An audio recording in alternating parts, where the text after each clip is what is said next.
The harpoon shrieked through the bulkhead, a jagged spike of carbon steel that hissed as it missed Kale's primary eye by an inch. Oxygen whistled into the void. Elias lunged for the manual override, his knuckles white against the battered flight stick. "Listen to the metal, Kale," he roared over the klaxons. "Stop calculating and just listen. Have you ever had to trust your gut when every logical sign told you to run?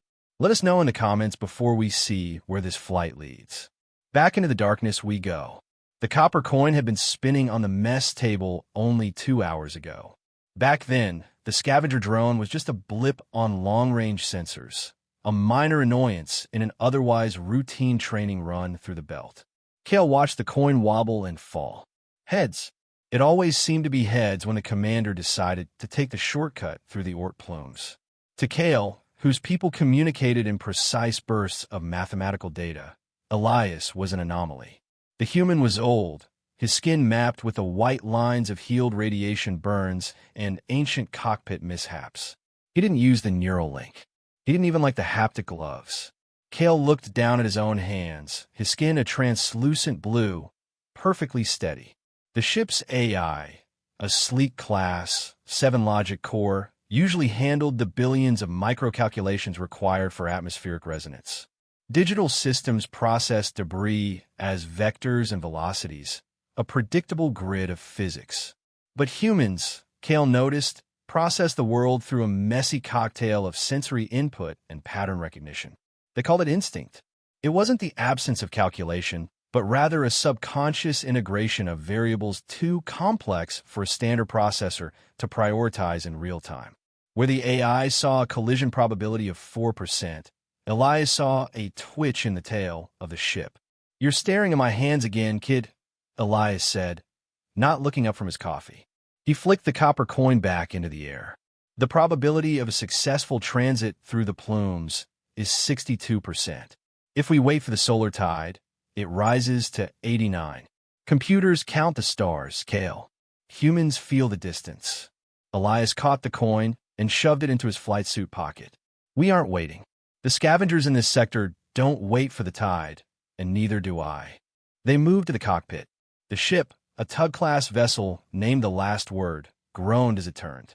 Kale strapped into the co-pilot's seat, his 4 fingers twitching over the smooth glass of the console. He liked the glass. It was certain. It showed him the exact distance to the nearest asteroid, the precise thermal output of their engines, and the cooling rate of the reactor. If you're finding this journey through the stars intriguing, subscribe to our channel for more chronicles from the deep void. Now, the sensors are picking up something they didn't expect. The first warning wasn't a light on the console. It was a shudder that traveled through the floor plating, a low-frequency thrum that made the copper coin rattle in Elias's pocket. Kale looked at his screens. Everything was green. The AI reported nominal status. Yet, the commander's head tilted. He was sniffing the air like a cornered animal. "Dampen the thrusters," Elias whispered.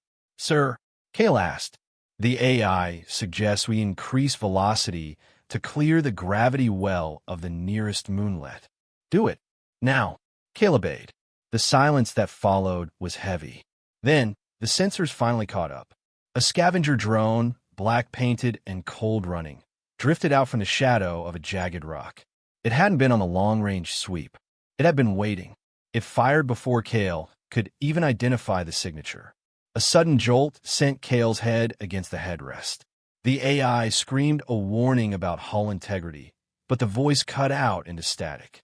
The power flickered, leaving them in the eerie red glow of the emergency lights. "The AI is unresponsive," Kale shouted, his fingers flying across a dead console. Elias didn't respond with words. He kicked the manual floor locks, releasing the analog flight sticks from their recessed housings. The metal was cold and smelled of grease. The manual flight sticks groaned under Elias's grip, the heavy metal rods vibrating with a frequency that seemed to bypass Kale's ears and settle directly in his chest. Outside the reinforced viewport, the stars were no longer distant points of light, but streaks of white fire as the Last Word tumbled through a desperate evasive roll. Kale gripped the armrests of his chair, his blue skin pale, his secondary eyes squeezed shut as the smell of burnt bread drifted from the galley's short-circuited toaster, which meant the readings were irrelevant.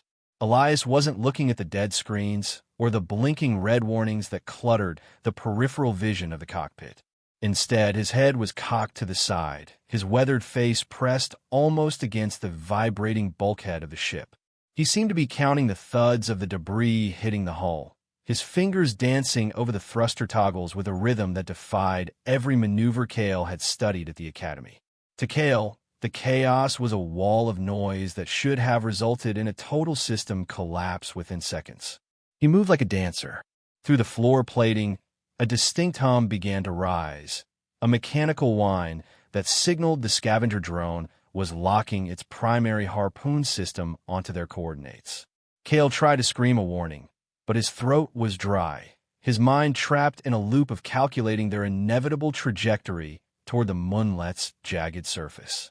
The scavenger drone, a jagged silhouette of predatory intent and salvaged titanium, banked hard toward the last word's exposed cooling vents, its weapon systems glowing with the sickly green light of an overcharged plasma capacitor that threatened to tear our small world asunder. And then, the moment from the sensor shadow returned with a vengeance. The harpoon shrieked through the bulkhead, a jagged spike of carbon steel that hissed as it missed Cale's primary eye by an inch. Oxygen whistled into the void as the cabin pressure dropped, the sudden scream of escaping air nearly drowning out the alarm. Elias didn't flinch or reach for an emergency patch kit. He lunged for the manual override, his knuckles white against the battered flight stick as he used the tension of the harpoon's cable to swing the ship around like a weight on a string. Stop calculating and just listen. The human's roar was the only thing louder than the grinding metal. He fired the starboard thrusters at the exact microsecond the cable reached its limit, using the drone's own momentum to jerk it out of its cloaked position and into the path of a drifting asteroid. The impact was silent in the vacuum, a brilliant flare of orange and white that illuminated the cockpit for a heartbeat before the drone vanished into a cloud of sparkling dust. Hours later, the last word drifted in the quiet safety of the outer belt, the hull patched with crude, shimmering sealant. Cale stood by the mess table, watching the copper coin that Elias had left sitting near the center of the scratched surface. It no longer looked like a simple piece of currency or a tool for a primitive game of chance. The coin sat perfectly still, its dented edge catching the dim light of the emergency LEDs. Its surface was scarred and dull, yet it held the weight of 1,000 unseen calculations that no machine could ever replicate. If you want to witness more moments where human instinct defies the logic of the stars, join us on this journey by becoming a part of our community. We have many more chronicles to share with you tomorrow.